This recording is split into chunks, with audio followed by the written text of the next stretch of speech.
Hi, this is Steve Bowen from PV Bicycle Center. We're going to talk today about mountain bikes with 29-inch wheels, or 29ers as they're referred to. The 29er is a relatively new phenomenon in mountain bike riding.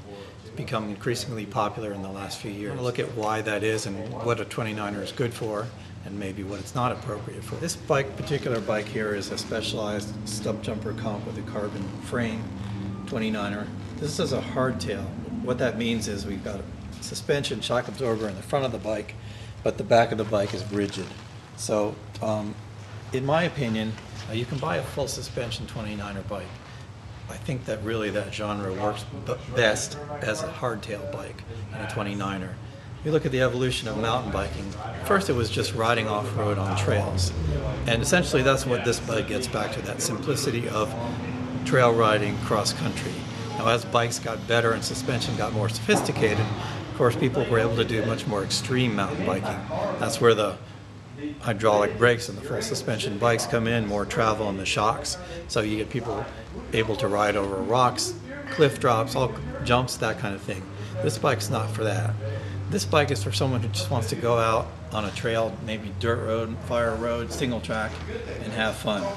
And here's where the 29er gives you the advantage. Someone like me, I'm primarily a road biker, so I don't have a lot of mountain bike skills. I'm also used to the way a bike responds with larger wheels, particularly climbing. So this bike is good for me because I can climb faster on it, probably do a longer ride with less energy than I would on a bike with 26-inch wheels. Recently I did a trip to Catalina Island, and it's all fire road over there. We rode 51 miles and climbed about 8,000 feet. And this is the bike that I took. I don't think I would have been able to do that ride on a 26-inch wheel bike. Now why is that? Okay, so first of all, the wheels don't spin, you don't move as far per pedal stroke. So it takes more energy, particularly climbing. Where the 26-inch wheel has an advantage though, and this is really important, is in maneuverability, quick handling. If you're doing technical mountain bike riding, narrow trails, negotiating a lot of obstacles, the 29er is actually going to be harder to handle. The other point to remember is that because the wheel is so tall, we get a shock that doesn't have as much travel. What that means is how much it will compress is less than on a 26-inch wheel bike. Because if you think about it, this is 80 millimeter travel. That's pretty small for a mountain bike. You get 120 millimeter travel, and the front end is going to sit up really high off the ground, and that makes the bike unstable. Handling would be strange.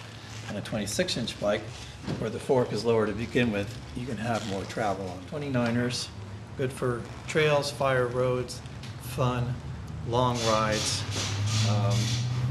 just general all-around hop on the bike and go.